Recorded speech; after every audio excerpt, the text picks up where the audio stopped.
இயேசுவிலே பிரியமான சகோதர சகோதரிகளே, உங்கள் எல்லோருக்கும் ஆண்டவராகிய இயேசு கிறிஸ்துவின் பெயரால் காலை வணக்கங்கள் மற்றும் வாழ்த்துக்கள். நான் உங்கள் அகஸ்டின் பேதியர். இன்று ஜனவரி மாதம் 10ஆம் தேதி 2025ஆம் ஆண்டு. ஆண்டவரின் மடியில் 5 நிமிடங்கள். இன்றைக்கு நாம் தியானிக்கவிருக்கிறது நமக்கெல்லாம் மிக பழக்கப்பட்ட வார்த்தை, ஆனால் இன்னும் புரியாத வார்த்தை. நல்லா தெரிஞ்ச வார்த்தை தான் நாங்கள் தியானிக்க போகிறோம். தெரிஞ்ச வார்த்தை தெரியாத பொருள்னு சொல்லிக்கலாம். என்னடா புதுரு போகணும்னு நினைக்கிறீங்களா? நம்பிக்கைன்னு சொல்லுவோம் இல்லையா, விசுவாசம். அந்த வார்த்தை பழக்கப்பட்ட வார்த்தை தான், ஆனால் அதுக்குள்ளே இருக்கிற அர்த்தம் பொருள் இருக்குது பார்த்தீங்களா, அது எவ்வளவு ஆழத்துக்கு போனாலும் அதோடைய நம்ம நம்பிக்கை, அந்த விசுவாசத்தினுடைய அந்த டெப்த் ஆழத்தை பார்க்க முடியாது. அதெல்லாம் வாழ்ந்துகிட்டு இருக்கிறோம் நம்ம. புரியுதுங்களா? ஒரு ஈஸியாக ஒரு கதை ஒன்று சொல்லுவார்கள். மழைக்காக ஒரு இடத்துல ஒரு பிரார்த்தனை செய்யப்படுது. ஒரு சின்ன குழந்தை குடை எடுத்துகிட்டு வராங்க. உச்சி வெயில் மண்டை புழகுது. அப்போ யாராவது பிள்ளை கேள்வி பண்ணுறாங்க, என்ன மண்டையை பொழுது வெயில் கோடைன்னு வருது பாரு இதுன்னு. அப்போ அந்த குழந்தை சொன்னாலாம், நான் இப்போ ஜெபம் பண்ண போகிறோம், கண்டிப்பாக மழை வரும், அதெல்லாம் கொடையிட்டுன்னு வந்தேன். அந்த பிஞ்சு உள்ளத்தில் இருக்கின்ற நம்பிக்கையை பார்க்கணும். நம்பி கைவை நடக்கும். ஆனால் நம்ம சொல்கிறோம், பேசுகிறோம், ஆனால் அது வாழ்க்கையில் செய்ய அது வாழ்க்கையில் அதை எப்படி அது உதாரணத்துக்கு ஒரு சுச்சுவேஷன் சொல்கிறேன், அது எப்படி நீங்கள் நம்ம முடிவு செய்யணும் பார்த்துக்கலாமே.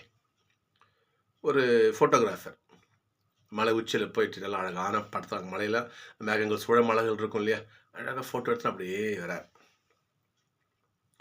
திடீர்னு அவருக்கு கால் ஸ்லிப் ஆக்கி கீழே பார்த்தா பெரிய பள்ளம் விழுந்துறாரு. டக்குனு ஒரு மரத்துக்கலை பிடிச்சின்னு தொங்கிட்டு இருக்காரு. கடவுளே காப்பாத்துங்க, கடவுளே காப்பாத்துங்க, கடவுளே காப்பாத்து. கடவுள் வராரு. ஐயோ, என் பிள்ளை இந்த மாதிரி சாப்பிட கிடக்குறான், வர கடவுள், கடவுளே என்னை காப்பாத்துங்க. அப்படியே காப்பாற்றணுமா? சரி, இந்த கையை பிடிச்சிருக்க பற்றியே அந்த கிளை பிடிப்பு, அதை விடு, காப்பாத்துறேன். அது நாம் சின்ன ஒரு கதையாக சொல்லிடுறோம். அங்கே இருந்து யோசிக்கணும். நான் அகஸ்டின் அங்கே இருந்தால் என் பிடிமானத்தை விடுவேனா? கடவுள் சொல்றாரு, நீ விடு, நான் காப்பாத்துறேன்னு சொல்றாரு. இதான் ஆழம். சிந்திக்கணும். நம்ம உள்ளம் வலிமையானத்தான். அந்த உடம்பு இருக்குது, அது இந்த உள்ளமும் உடலும் ஆண்டவருக்காக எப்பொழுது முழுமையாக மாறுகிறதோ நம்பிக்கையாக பூர்த்தி அடையும். இன்றைக்கு திருப்பாடு 147. எருசலேமே ஆண்டவரை போற்று, ஆண்டவரை புகழு, உன்னை அணி செய்தவர் அவர். யாக்கோபே ஆண்டவரை போற்று, உனக்காக எல்லாத்தையும் செய்தவர் அவர். அதை நம்புறியா? நம்பியிருந்தா எதுக்கு நீ ஆண்டவரை புறக்கணிச்சிருக்க போற? புரியுதுங்களா? பவுல் சொன்னார், நம்பிக்கையாலேயே ஒருவன் மீட்பினை பெறுவான். மற்ற எதுவும் வேண்டாம், ஆண்டவரை உள்ளார நம்பு, உனக்கு மீட்பு உண்டு.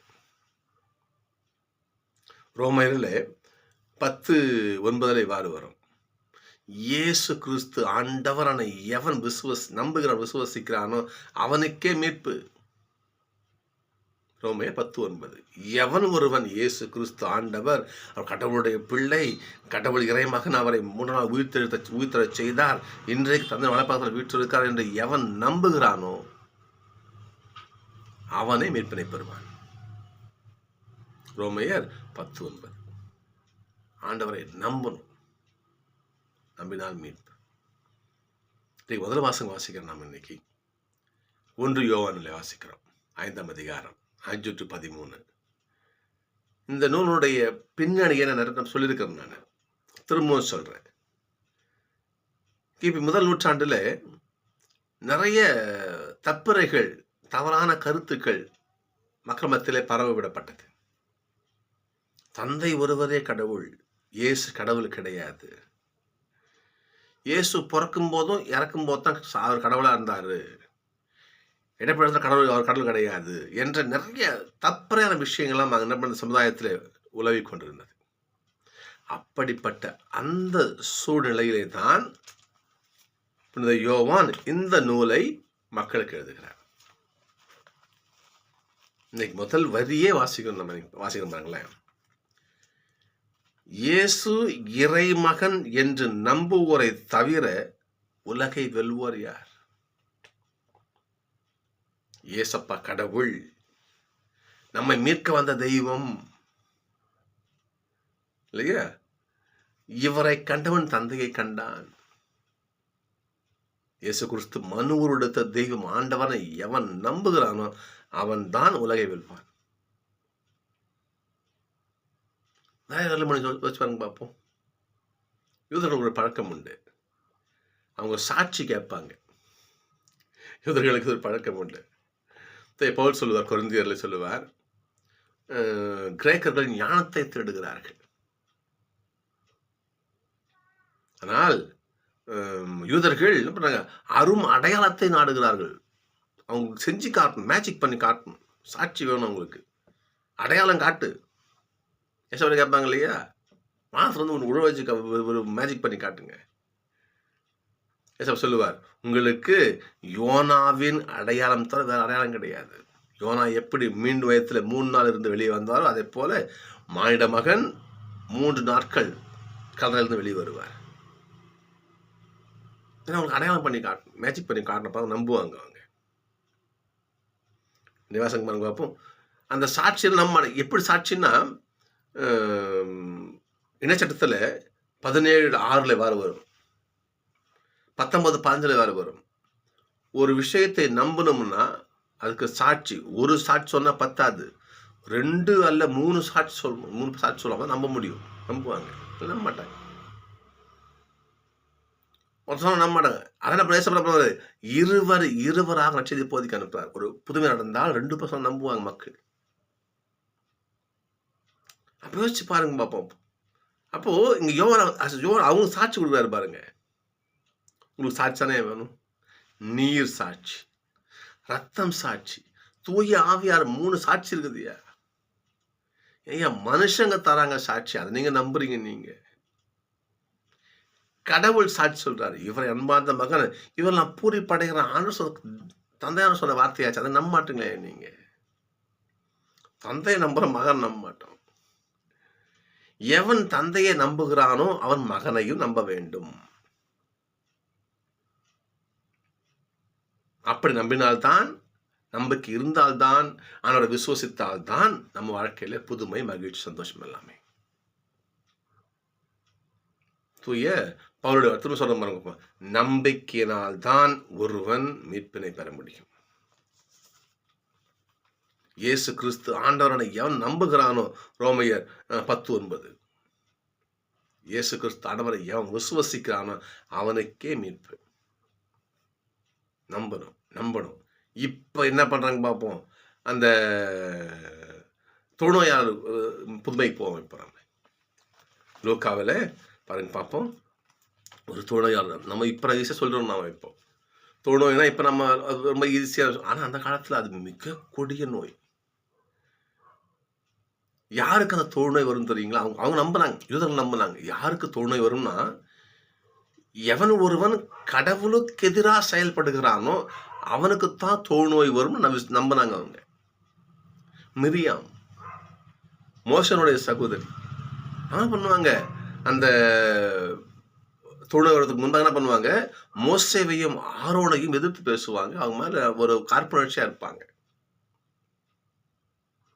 ஆண்டவர் பார்ப்பாரு, அப்போ என்னுடைய மகன் மோசே, அவனுக்கு எதிராக முணுமுணுக்கிறியா நீ, போ தொழுநோய் என்று ஆண்டவர் அந்த நோயை கொடுப்பார்.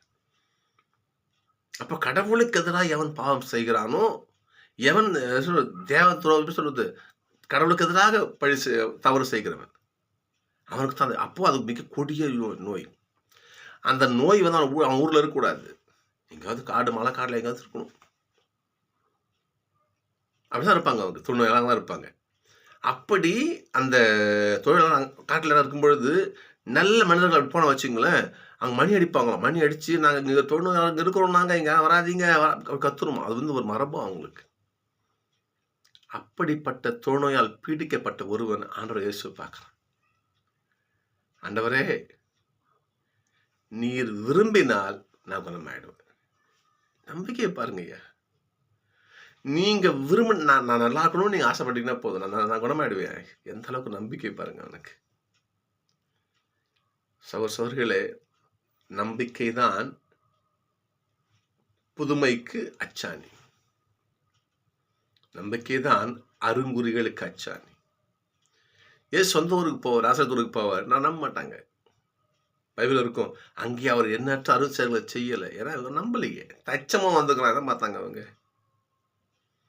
இயேசு மெஸ்ஸியா நம்பலையே. எங்கே நம்பிக்கை இருக்கிறதோ அங்கே புதுமை நடக்கும். அப்படிதானே? யோசிச்சு பாருங்க பார்ப்போம். பேதுரு என்ன பண்ணுவார், படகுல போயிட்டு இருக்கும்போது, ஐயோ பேய் பேய் பேய், நம்பிக்கை குன்றியவனே ஐயம் நீக்கி நம்பிக்கை கொள்கை. தோமாகிட்ட இயேசு சொல்ற வார்த்தை. நம்பிக்கை என்பது கடவுளுக்கு எதிரான ஒரு செயல் இல்லையா? சகோதரர்களே, ஆண்டவரை நம்பணும். எந்த அளவுக்கு நம்பிக்கை இருந்தா, பார்த்திமேயு குருடன் எரிக்கோ ஏசப்பா போயிட்டு இருப்பாரு. எரிக்கோ வாயில பார்த்திமேயு பிச்சை எடுத்துட்டு இருப்பாரு. கேட்கிறாரு, யாரு போறா? நாசரேத்துல இயேசு போறார். இதான் சொல்லுவாங்க. பார்த்திமேயு கத்துவார், இயேசுவே தாவீதின் மகனே என்ன இரக்கமாயிரும். எப்படி? பார்வை இல்லை, அவர் பார்த்ததே கிடையாது. பார்த்திமேயு குருடன். இந்த வார்த்தையை கேட்டவுடன், இந்த நம்பிக்கையான வார்த்தையை கேட்டவுடன் அடுத்த வரியை இயேசு நிற்கிறார். யாரு? ஏன்னா தாவீதின் மகனே, தாவீது மகன் மெஸ்ஸியாவுக்கு இன்னொரு பெயர். ஏன்னா மெஸ்ஸியா யாரும் கூப்பிட்றாங்க. யாரு? ஐயா அங்கே பாருங்க, இயேசுப்பா அவங்க பார்வை இல்லாதவன், அவர் வந்து பார்த்திமேயு அவர் பேர். கூட்டிட்டு வாங்க. துள்ளி குதிச்சு ஓடி வர்றார். அவங்க என்ன செய்யணும் சொல்லுங்க? ஆண்டவரே, நான் மீண்டும் பார்வை பெறணும். ஆண்டவரே, பார்வை பெற. எங்கே நம்பிக்கை இருக்கிறதோ அங்கேதான் புது நடக்கும். இன்னொரு புது, இதெல்லாம் மிக அற்புதமான ஒரு ஆண்டோட அறிகுறிகள். இதெல்லாம் ஒருத்தங்க பாருங்க பார்ப்போம். ஆண்டவர் இயேசப்பா வந்து வீட்டில் வீட்டுக்குள்ள இருக்காரு, போதிச்சுட்டு இருக்காரு. வீட்டுக்குள்ள இருக்கிறாரு. வெளியே ஃபுல்லா கூட்டம். முடக்காத மற்றவனை கூரைய ஓட்ட பிரிச்சு உள்ள இறக்குறாங்க பாருங்க. ஆண்டவரே காப்பாத்துங்க. பெரும்பாடுள்ள பெண் எனக்கு என்ன அவர் பார்க்க வேண்டாம், என்ன அவர் தொட வேண்டாம், இல்லையா? என்னை பார்த்து எல்லாரும் சொல்லல வேண்டாம். அவருடைய துணி, அவருடைய ஆடையினுடைய ஓரத்தை நான் தொட்டா போதும், எனக்கு குணம் கிடைக்கும். என்ன விசுவாசம்! இந்த நம்பிக்கை தான் ஆண்டோடைய திருக்காலத்தை அசைக்கும். ஒரு சின்ன ஒரு குட்டி கவிதை ஒன்று படிச்சது. அகிலமே அசைக்க முடியாத ஆண்டவரின் திருக்கரத்தை அடியனுடைய விசுவாசமுள்ள சிறு ஜபம் அசைச்சு விடும் சொல்லி ஒரு கவிதை.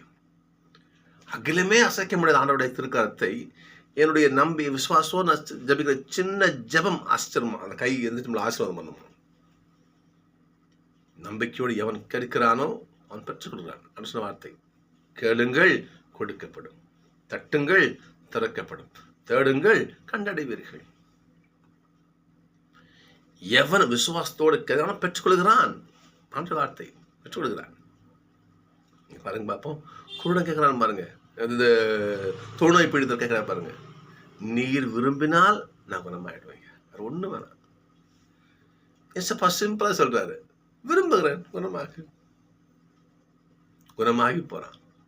போய் என்ன பண்ண முன்னே போயிட்டு கோயிலுக்கு போயிட்டு உங்க தலைவர்கிட்ட காட்டு, அதுக்குரிய அந்த என்ன ஃபைனோ அது காசு ஒன்று கொடுத்துட்டு மக்களா சேர்ந்து அவன் என்ன பண்றான், ஊரெல்லாம் போய் ஆண்டவரை பற்றி அறிவிக்கிறான். சகோதரர்களே, நம்ம சொன்ன மாதிரி தான் நம்பிக்கைங்கிறது. அது ஒரு நமக்கு தெரிஞ்ச வார்த்தை, தெரியாத அறியாத ஒரு விஷயங்கள் உள்ள எவ்வளவு இருக்கு. எனவே நாம் ஆண்டவரை முழுமையாக விசுவசிப்போம்.